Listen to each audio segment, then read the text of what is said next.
السلام عليكم، ازيكم يا حبايبي؟ عاملين ايه؟ يا رب تكونوا بخير. النهارده فيديو جديد، وقبل ما نبدأ الفيديو بتاعنا اللهم صل وسلم وبارك على سيدنا محمد.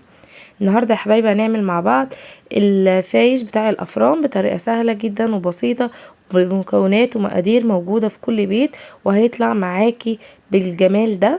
هنعمل طبعا الكميه اللي هعملها النهارده هو نص كيلو، هتطلع لك كميه ما شاء الله حوالي كيلو. تعالوا مع بعض نشوف المقادير والمكونات بتاعتنا. اول حاجه هسمي بسم الله. معايا كوبايه من اللبن البارد او الحليب اللي هو الدافي، 3 معالق من السكر، 3 معالق كبار من الدقيق،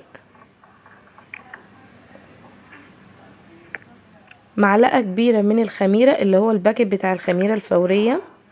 وهبتدي اقلب المكونات دي مع بعضها، وهسيبها لمدة ربع ساعة او تلت ساعة، طبعا عشان الجو طبعا ساقعة. لو كان في الصيف كان هو 10 دقايق وخلاص. كده خلاص يا حبايبي خمرت معايا بالشكل ده. هحط باقي المكونات، هحط معلقة صغيرة من الكركم، ولو مش متوفر عندي اقدر اضيف لون طعام اصفر. هحط بقى باقي المكونات، هحط باقي الدقيق، باقي كمية الدقيق الموجودة معايا. وبعد كده هبتدي ان انا اقلبهم مع بعض بالشكل ده.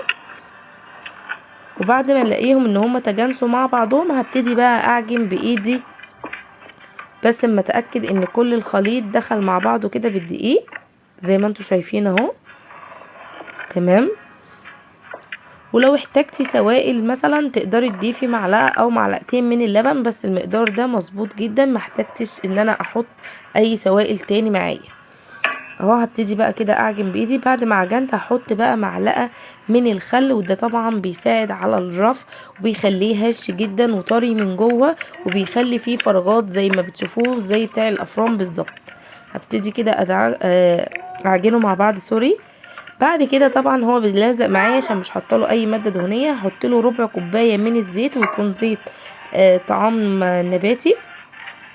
طبعا لو حابه تضيفي معلقتين سمنه او معلقتين من الزبده تمام، بس احنا حابين نخليه خفيف كده معانا، فضفنا له الزيت عشان كمان ما يكونش مكلف معانا اهو. يا حبايبي كده هبتدي ان انا بقى اعجن فيه. ما شاء الله بصوا العجينه ثابت ازاي، وبقت جميله وبقت طريه جدا. هي بيبقى فيها نسبه كده من التلزيق، بس العجينه بتبقى كويسه جدا، وهتبقى خفيفه معاكي في الفرد بالشكل ده. نقعد نعجن فيها سواء بقى بالعجان او بايدك. نبتدي كده لمدة 10 دقايق نبتدي نعجن في قلب العجينة بالشكل اللي انتوا شايفينه ده، عشان تديكي نتيجة كويسة في الاخر اهو.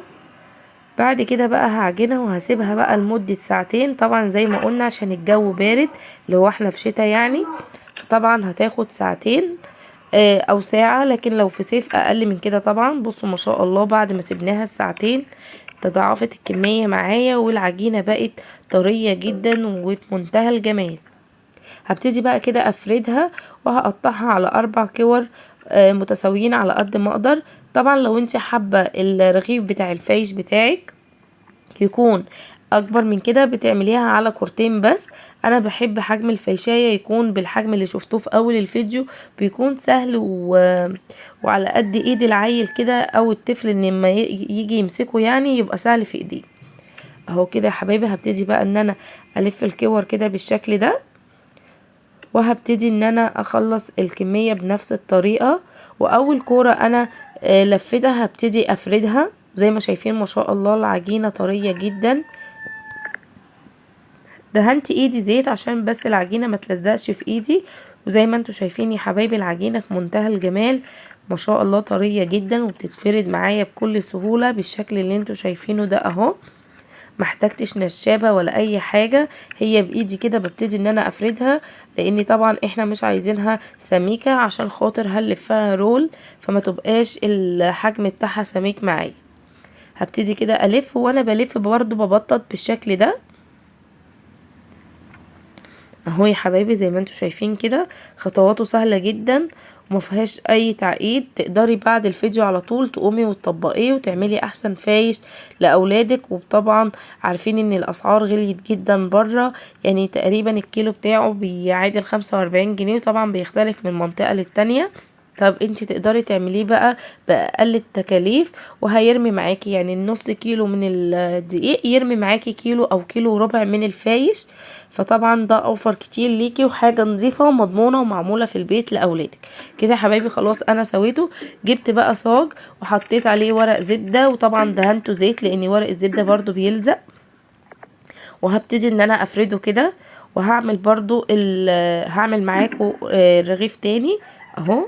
هبتدي كده ان انا افرده بالشكل ده اهو. بتبتدي تفردي بايدك على قد ما بتقدري لحد ما تلاقيه رق معاكي خالص بالشكل ده كده. بصوا طريقته مفيش اسهل من كده كده، وكل ما تلفي بتبططي بالشكل ده اهو يا حبايبي. واهم حاجة بقى في الخطوة دي التقفيل، عشان ما يتفتحش منك وانتي بتسويه. قفليه كويس جدا، قفلي العجينة بطريقة حلوة.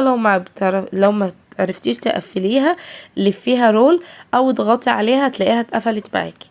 ودي اهم خطوة عشان ما يتفتحش معاكي. خلص باقي الكمية بنفس الطريقة دي كده يا حبايبي اهو. الاربع ترغيفه اللي عملناهم بتوع الفايش بتوعنا هنسيبهم بقى لما يخمروا ما شاء الله نص ساعه، وبقى تضاعف معايا بالشكل ده. هحطه في الفرن على الرف الوسطاني على درجه حراره 200، واول ما ياخد اللون ده معايا ببتدي ان انا اطلعه. هسيبه بقى لما يهدى، وبعد ما يهدى خالص انا سيبته ساعه هدي تماما وبقى بارد. ابتديت ان انا اجيب القطاعه واقطعه بالشكل ده. عايزاه رقيق بتقطعي، عايزاه عريض ده طبعا على حسب رغبتك انتي. طبعا انا كنت مقطعه واحد ومفكره ان الكاميرا شغاله، بس كانت مع الاسف مش شغاله. بصوا حبايبي الفراغات، وبصوا الطريان اللي فيه ما شاء الله حلو جدا بجد. عايزه اقول لكم اولادي حبوه كده كمان، بقى ياكلوا منه من قبل ما انا ما ادخله المرحله التانية. هو طبعا التسوية بتاعته بتدخل على مرحلتين. انا كده خلاص قطعت الكمية اللي معايا بالشكل اللي انتوا شايفينه ده، وحطيته في الصاج وهدخله على الفرن. ههدي عليه الفرن على درجة متوسطة خالص، وهحطه على الرف الوسطاني لحد ما يتحمص معايا، وهبتدي ان انا اطلعه. وهو بس ده الصعوبة في عمايله ان هو بياخد بيستوي على مرحلتين كده حبايبي. بقى ده الشكل النهائي بعد ما طلع ما شاء الله مقرمش جدا وناشف. شايفين عامل ازاي؟ انا كنت مريهولكم قبل ما ندخله الفرن ونسويه على المرحله التانية كان طري جدا وهاش. دلوقتي هاش بس ناشف معايا. بصوا بيتقطم ازاي ما شاء الله. حلو جدا بجد، وهاش وخفيف، وطعمه كمان حلو جدا بجد. والله هيعجبك وهيعجب اولادك. جربوا الطريقة دي هتعجبكم جدا. وده كده بقى كان الشكل النهائي بتاع الفايش بتاعنا. لو عجبكم بقى الفيديو ما تنسوناش بلايك حلو واشتراك وتفعيل الجرس ليصلكم كل جديد من فيديوهاتي ووصفاتي. واسيبكم في حفظ الله ورعايته، وانتظروني في الوصفة القادمة او الفيديو القادم.